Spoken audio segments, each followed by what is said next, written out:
This LoreHound.com video is brought to you by... Number 1, read the line. You will behold the glory of my sacred wood. That's not him. Okay. Number 2, read the line. You will behold the glory of my sacred wood. Absolutely not. Okay. Number 3. You will behold the glory of my sacred wood. That's him. Every year, 1 in 5 gamers is accosted by an elf. We're tired of elves. Awesome. So, welcome to the Guild Wars 2 presentation, everyone. And we're going to run you through a bit of the demo that we're showing here at PAX. So what we're going to do is we're going to take a look at 2 of our races. We're going to take a look at the human starting experience, so low level, right from the beginning through character creation. And we're going to take a look at the Char, which is one of our races, who's a big bestial race. And we're going to take a look at the kind of mid-level experience with them. So we're going to sort of try to illustrate 3 main points while we go through. The first is we want to talk about our dynamic event system. And our dynamic event system is a system of content that we think helps bring players together, helps them play together, helps them feel like they're impacting the world a little bit better, and provides them with a lot of opportunities to do sort of cool, heroic things out in the world. We'll also talk a little bit about our combat. And our combat we wanted to be more action-oriented, a little bit more dynamic, involving more positioning and that sort of thing than your typical MMO combat. And then the third thing we'll talk about is our personal story. So we wanted Guild Wars 2 to be a great RPG in addition to being a great MMO, and so we wanted to tell a story that had a lot of branching, that reacted to how you played the game, and gave everybody a very sort of individualized experience. So we'll talk about how we accomplish that. So why don't we go ahead and get started. Elijah can start with character creation. So we have 8 professions in Guild Wars 2. We've announced 4 of them. We have our warrior, necromancer, ranger, and for the purposes of the demo, we'll play as an elementalist. So elementalists are kind of archetypal spellcasters. They use the elements, you know, earth, fire, water, and air to damage foes and help allies, and we'll pick the elementalist. So this would normally be where we'd have our appearance customization. We didn't want to include that in the demo because we didn't want to get too bogged down in it. We had one other part of our character creation that we really wanted to emphasize. So we kind of have a randomly generated character. Can go on to the next part. So this is the part where we really wanted to try to show how we were doing things a little differently from other games. So you get to answer a series of questions that kind of answer who you are, what your likes and dislikes are, what your personality is like, to kind of define your character as a person. And so this first question is a profession-specific question. So elementalists get to pick which of the elements that they use, that they favor. And you'll immediately get a little bit of a graphical change there. So you get a little head gem that's based on the element that you choose. So at the end of it all, we have this paragraph that is your biography, that sort of a summary of who you are as a character, your starting point. And then during the game, you'll actually get to make decisions that impact how your narrative goes. So even 2 people who choose the exact same options here, by the time they get through the game, they will probably have had a very, very different experience because they chose different things along the way. So go ahead.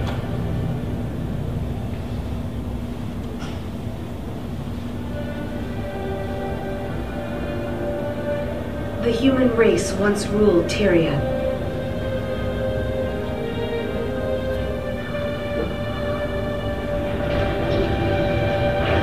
Now, we struggle to hold our ground. We've been defeated, driven back, and broken. But we will not surrender. So many nations have fallen. Only Kryta still stands. Our faith is strong, despite the silence of the 6 gods. With courage, we'll make our stand in divinity's reach. So this is where our intro starts branching, actually, depending on what you chose in your story. The city is my home. I was born to common folk, just one among many. My friends and I don't seek attention or glory. It's hard enough making ends meet.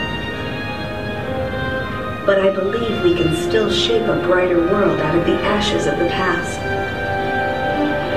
Today, I stepped outside of Divinity's reach to see the world.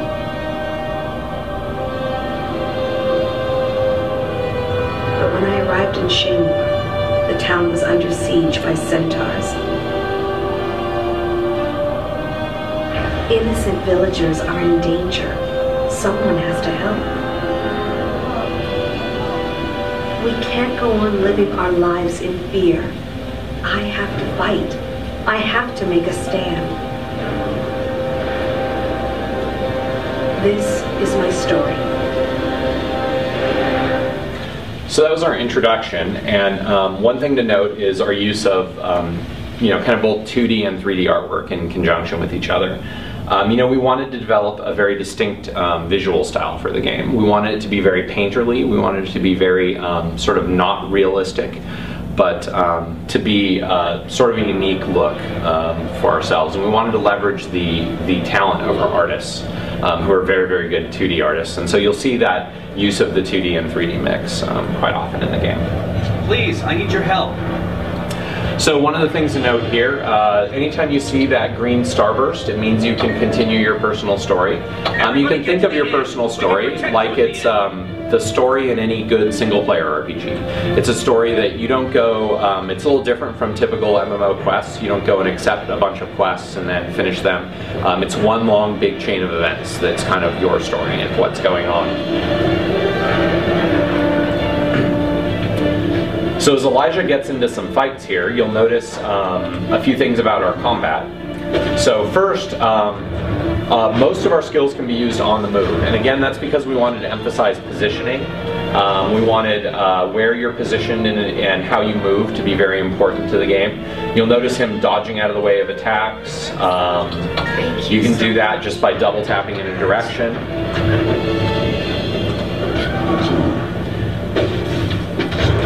And you'll also notice that there's no auto attack. So we did that because we wanted the sort of action of using a skill to give you an immediate feedback as to that skill being used.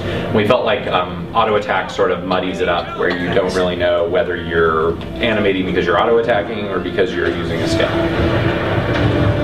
Another thing you can do, you'll notice he's not actually clicking on stuff to target it. He's, when he uses a skill, and he can use a skill when he has no target, if there is a target in range and sort of in the area, we'll auto-target that target and just go.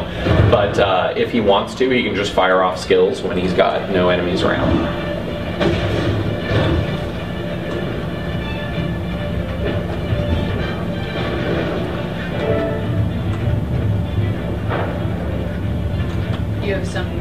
You must be the lifesaver everyone's talking about.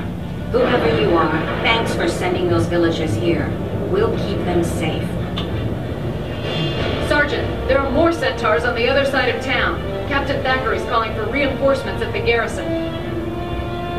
If he's calling for help, it must be serious, but I can't spare anyone.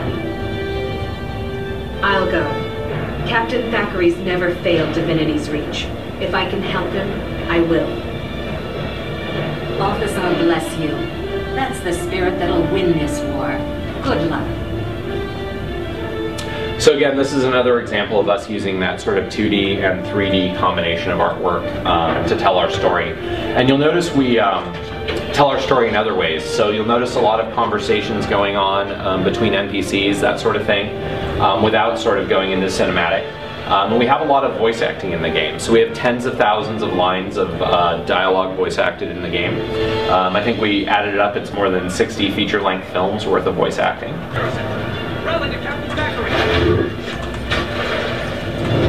So you notice Elijah just changed attunements into water attunement, which is kind of his special thing as an elementalist.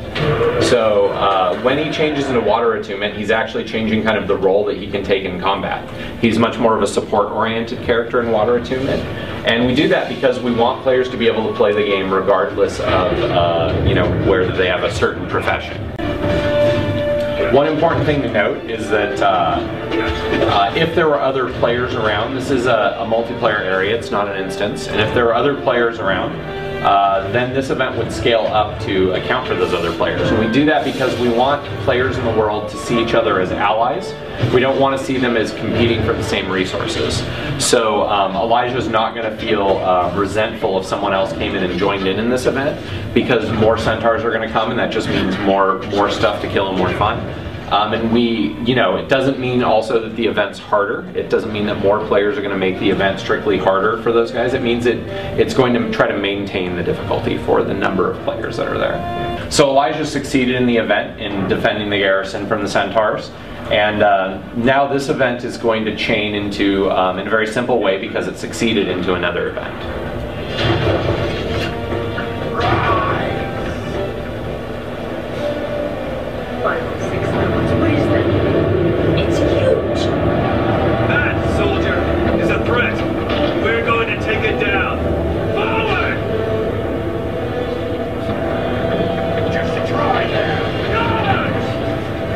So we wanted to, one of the things to note is that we want our game to not be about leveling.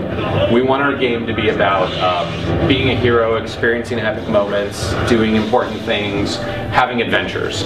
And we don't feel like the game should just start at the max level. And so we want our players throughout the entire experience of playing the game to be able to experience epic, cool moments like this. And so, we do things like put gigantic bosses at the ends of, our tutorial, and throw things at you that are the sorts of things that you might have to wait quite a while to experience in another MMO.